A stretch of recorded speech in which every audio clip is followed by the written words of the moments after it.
All right, everybody. Welcome in here. Thanks everybody for tuning in. We are going live here with our Seattle qualifying show here. So hopefully, in a second here, this pulls up on the iPad, so I feel like I'm actually live here. Oh, there we go. Okay, cool.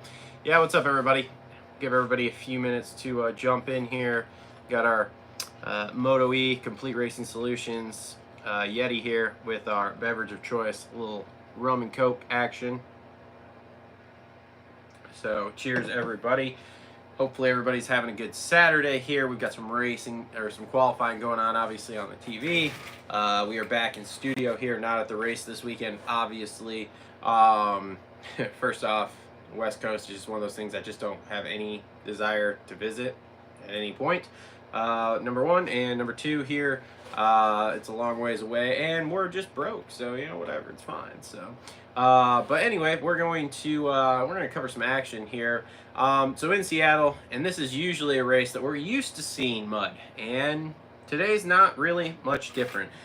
They did do a good job. They got the track built like Wednesday. They got it covered Wednesday night, Thursday morning.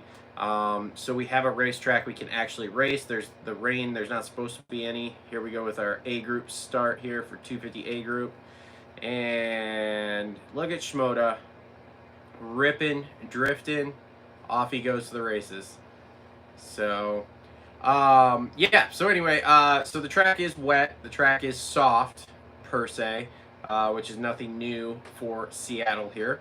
But it is raceable, and I think without having any other rain throughout the day here, I think it's going to get better. They'll get out here after this group of qualifying here, and they will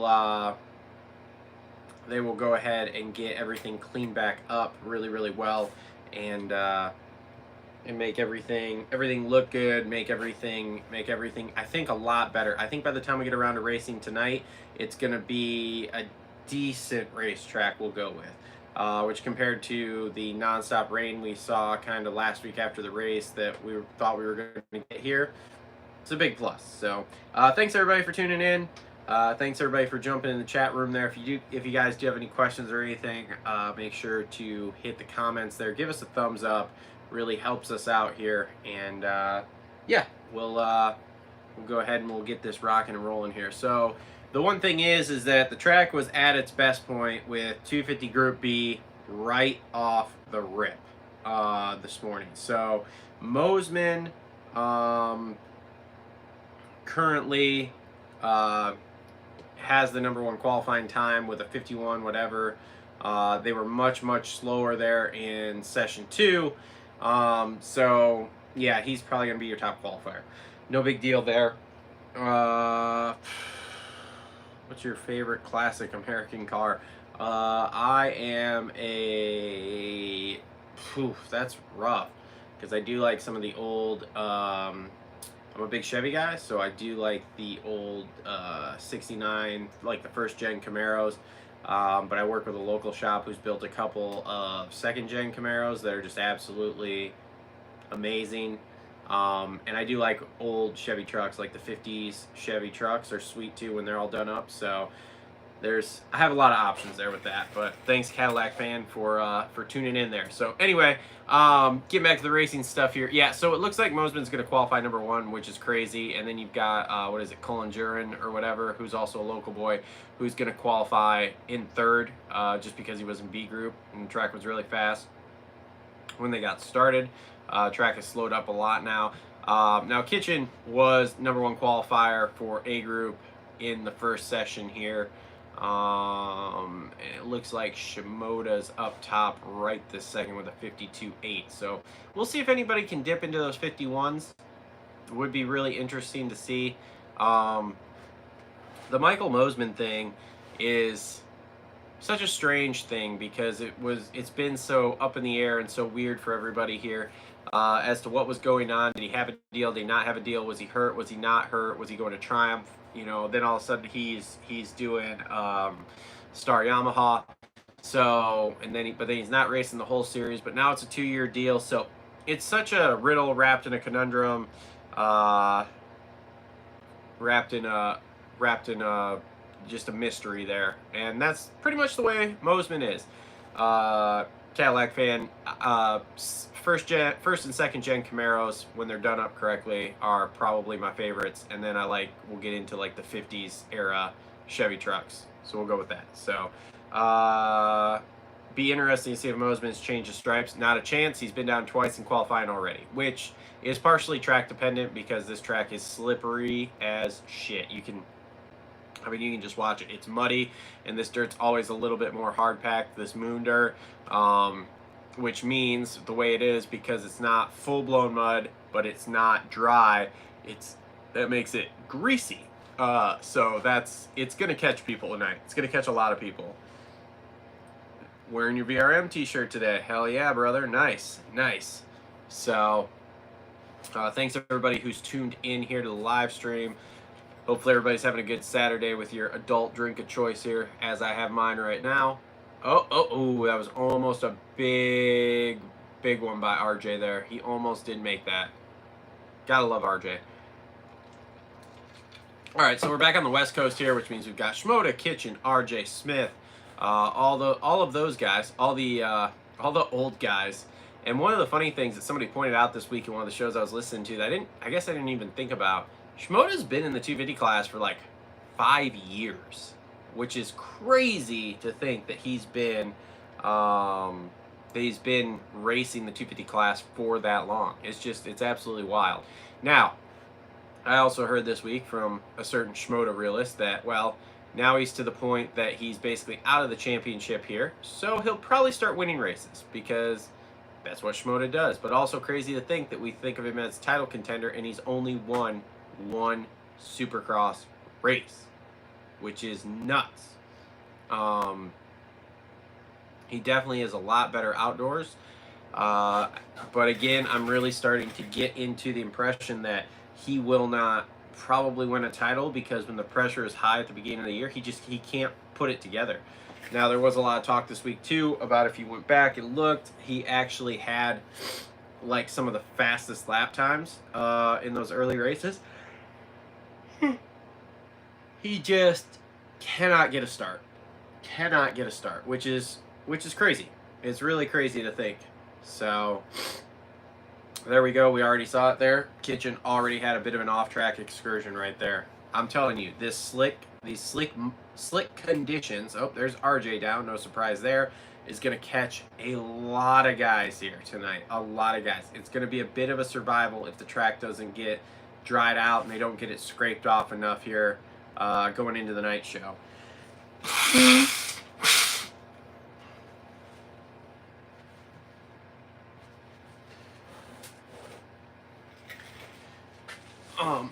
I don't think it's unfortunate that Joe was teammates to the Lawrence brothers. I think he learned a lot from them. But here's the thing. I just don't think he's just not that title guy. Like, we're all looking at him to be this title guy, and I just don't think he's that. I think he is a very, very good second-tier dude. I think he puts a couple more years in here on the 250, and whether he wins the title or not, then I think he needs to move to the 450 class as a second-tier dude and just collect those, because those second-tier dudes, man, they get paid. Let me tell you, I've heard some numbers, and they also get paid by these factory teams, and he's good enough to be a, we'll call it top 10 to podium 450 guy, especially here over the next few years as we get a bunch of these guys retiring. This was another topic that was brought up. I don't know if it was on Pulp this week or something, but lots of talk about like, yo, we're going to get, that jumping out of the sand over that wall could be real fast if you could get it. But I think that's like a Jetson thing. Anyway, I mean, you're talking Tomac, Webb. So there goes 2 out of 3 for Star Yamaha within the next, we'll call it 3 years. I don't think Webb goes more than 3 years, especially if he can't win, which I don't think he's going to be able to just because of Jet. So boom, that team is empty. You go to Kawasaki, well, Prado's going to go there, so he'll be there long term. So it'll be Prado and Ando next year, but then after that, I don't think Ando's on that team, and RJ's doing RJ things. Or I'm sorry, Smith's doing Smith things. Anyway, so those two are gone, and I'm going to bring this up on the main show, so It's crazy. And then you go to Honda's got the Lawrence brothers, so they'll be there for a while. KTM has AP and Chase, so they'll be there for a while. Husky has Craig and Malcolm. They're both out after this year. Guaranteed, they're both out. Malcolm may have one more year, I don't remember, but they'll both be out within 2 years. You go to Gas. Barsha has maybe another year, if that, left, and then he'll be gone. So there's going to be a lot of seats opening up here. Kenny's going to retire from Suzuki. Then you've got Triumphs coming in. They're going to add probably 2 seats. You've got Ducatis coming in. They're going to add 2 seats. So there's going to be a lot of seats. This is going to be a major changing of the guard that we haven't really seen in a while. So it'll be interesting to see. Thank you, everyone who is tuned in and watching here. Again, we're watching 250 Group A. Shimoda's on top right now with a 52.8 for this session. I don't know where that puts him overall. I know Mosman's 51.8 is going to be tough to beat, especially with how chewed up and slippery this track is getting here. Let's run down the comments here. Oh, Brooksy took a message back. That means he's hiding something. What do you think about an age limit in the 250 class? Maybe 25 and you're out? No, I don't like that at all. I think the 250 class should be the same exact thing as the 450s. Wide effing open. You want to put an 8... Oh, God. Oh, man. Oh, traffic jam on the 405 there going into that corner. Holy smokes, that was crazy. No, I think the 250 class should be the same as 450. Just wide open and let them ride. And then I think the future should be a 8-round or 9-round development class that you should only be able to race until you're 21. And at 21, you have to go full-blown pro. But then again, too, I think that also gets into, I believe that there should be a limit of 2 riders per team, per division there, and then and that wraps up 250 Group A. So overall, we got Mosman, Kitchen, Shimoda, Lux Turner, Jordan Smith, RJ, Thrasher, Dylan Walsh in 8th, Marchbanks in 9th, and Anthony Bourdon in 10th.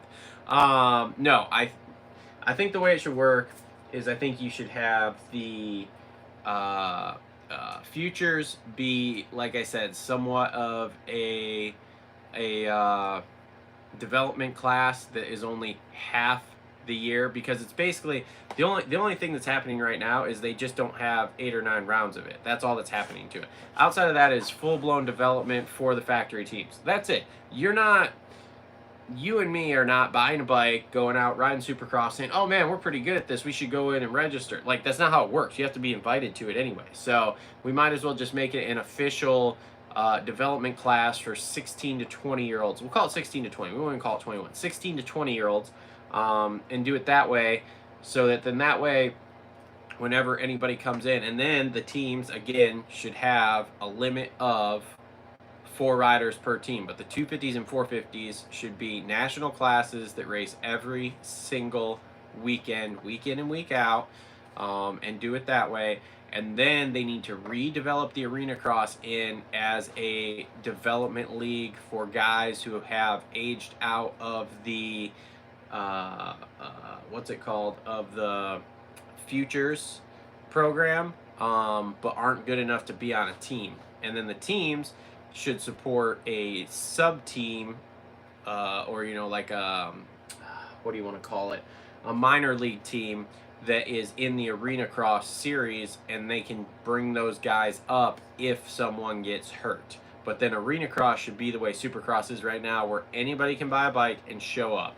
So that's realistically the way I think it should run, because then you have your development out of amateurs, you have your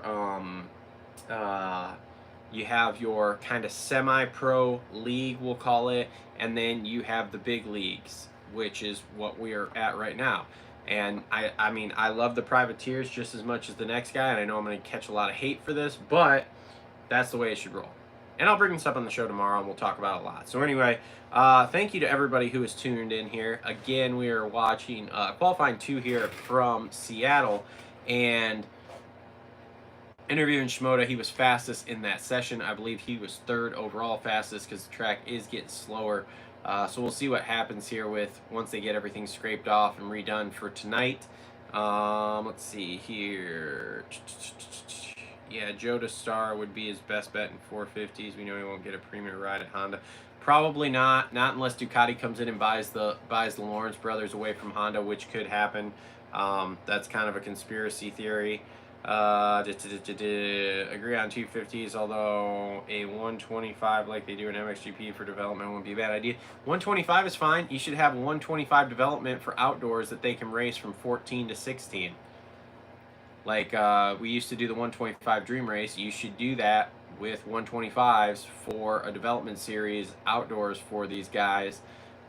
There should be on Friday of the Nationals, there should be 2 development series. There should be the amateur development series, and then there should be the whatever the hell else you want to call it, development series, which is just like futures but with the guys on 250s. So you could do like a Young Guns development series, which would be, like I said, 14 to 16, and then from 16 to 20 you got to ride futures and the amateur all-stars outdoors, and the outdoor one should be 12 rounds, plain and simple. Should go to all 12, no problem.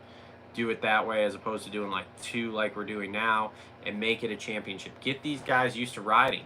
So, but I'll go on a whole rant. I'll put that in my notes. I'll go on a whole rant about that tomorrow. Let's see here. Star needs to have an arena cross team since they have so much money. Yeah, again, they do. Oh, here we go. 450 Group A.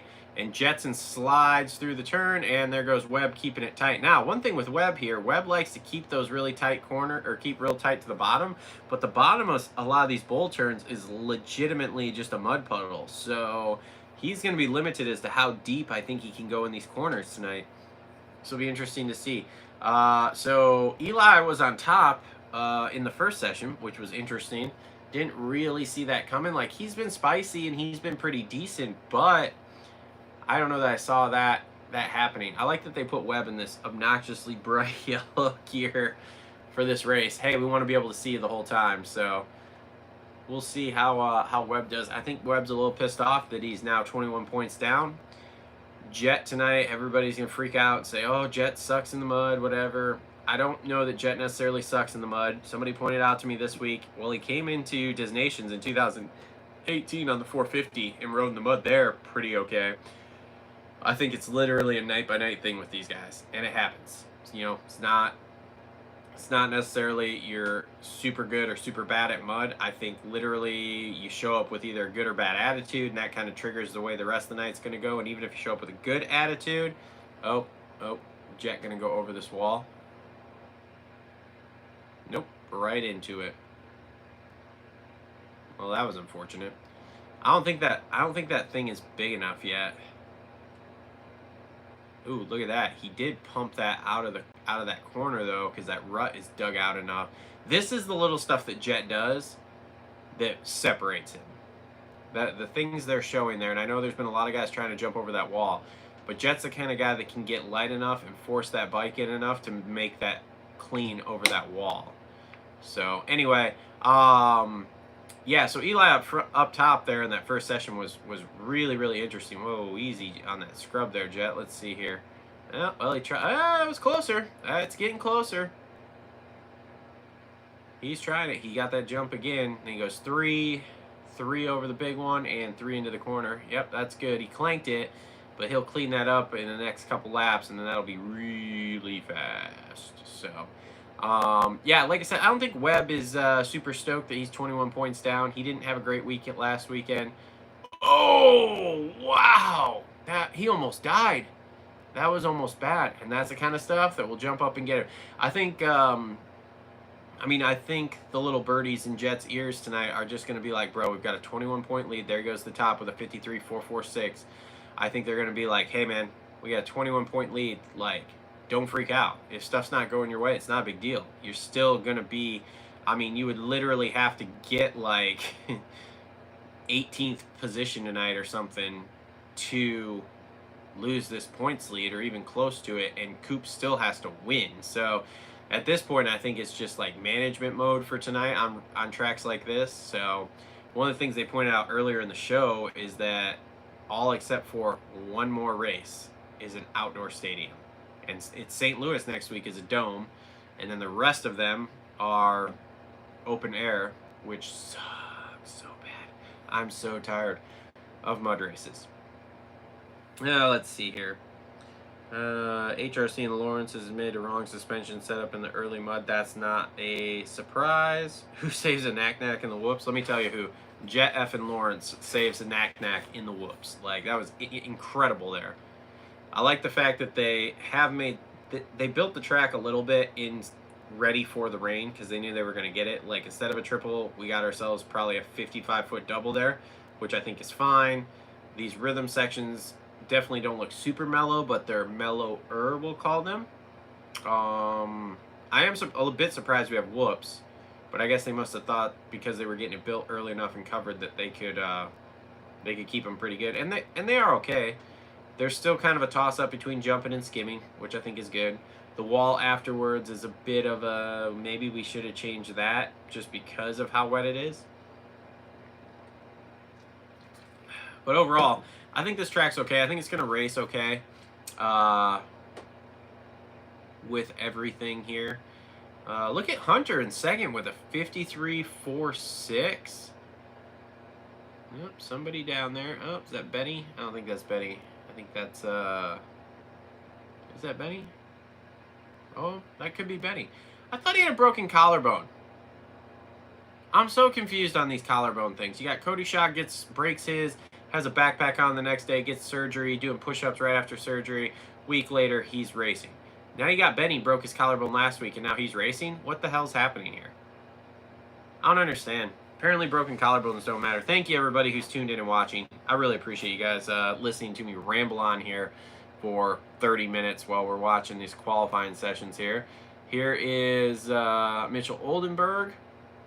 Oldenburg's one of those guys I wish they'd just let him ride a 450 all the time. He's got the technique and the style to be able to do it, so that's cool. Okay, so we got about 4 minutes left here. Jet is on top. Oh, he's dropped his time now to a 53.209. I don't know if that's faster or slower than the first session there. Oh, Oldenburg. And this is what we're going to see all night, ladies and gentlemen. I've been telling everybody this. This is what's going to happen. This track is going to jump up and bite people unless they can really get everything straightened out and a lot of the slop pushed off the top when they're fixing stuff here. Outside of that, this is going to be all night. So we'll see. We'll see here how this goes. So, hey, Travis, do you think Ducati will be head and shoulders the best 450? That's a good question. I mean, I saw they won a moto at the first race they went to here, which is pretty impressive. I'm not sure they'll be as good in Supercross. Supercross is so much more specialized. But maybe. Ooh, look at this. Okay, so now... Did we just combine the times? Or, I don't think so. All right, so now we've got Webb up top with a 52.3. We've got Tomac second with a 52.6. Sexton's third with a 53.0. This is getting crazy. This is getting crazy. Here we go. Tomac's about to set up for a fast one. So let's, hopefully we stay on him. Here we go. And he's ripping and into the corner. In and out. That bike is just hating life right now because guaranteed he's just riding that clutch. So he on, off, into that double, sweet. Sand section here. Oh, did not try to jump over the wall. Opted just to wrap it instead. He doubled out that corner like Jet. There's three. Here's the three over the big one. Ooh, much smoother. Much smoother. Oh, there goes Jet up to second with a 52.5. Now he's going to double. Okay, we apparently decided to go from a fast lap to a slow lap. I don't know. Okay, never mind. Well, the first half of that lap was really, really good by him. I don't know what the hell we're doing now. Guess it was just do half a sprint lap. I don't know. I don't understand. All right. Anyway, Webb up top 52.3, Jet second 52.5. Oh. Did a whip in the middle of the whoops. That was cool, Chase. That was super cool. So Thanks y'all for oh yeah, they combined the qualifying times. Did they? Are you sure? Because Webb was not the fastest in the first one. So did they combine them up there, or I don't know. I'm so confused. I never know what the hell they're doing. But Webb's still at the top. Sexton's still in fourth, but he did drop it to a 52.8, so that's good. I mean, this is crazy. You just think these top four are within half a second. Let's see, what are they doing? Oh, they're signing a Marshawn Lynch jersey. That's okay, sure, whatever. It's weird. I don't know what's happening with that. All right, so here's the real question. We got about 54 seconds left. I wonder if Jet's gonna go and try to set a fast one here.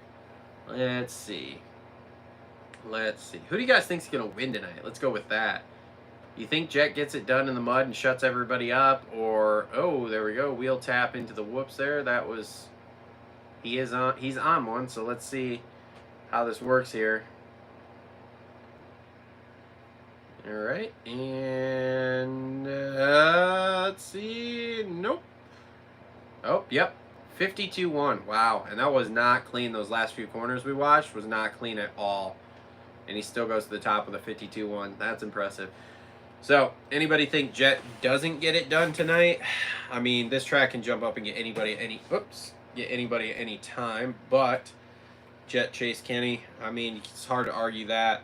I don't know about Kenny, though, dude. Kenny is all the way in 12th. Kenny is struggling. He was down in Q1, so I'm not sure that Kenny's going to really rip it tonight like we all kind of hope he does sometimes. Huh. What do we got? Chase. Oof, oof, oof, oof. Thank God for Supercross suspension, because otherwise that would have really hurt. And he would have not rolled out of that one. Crazy. Absolutely crazy. Mom, what are you doing? Did you say scootering? Where? There's no room. I have so much crap. Like, there's literally parts stacked around me because we are so busy. Alright, anyway, it looks like Q2 is wrapping up here for 450 Group A. And barring anything crazy happening here, let's see when they combine the times and put them on the screen what we got.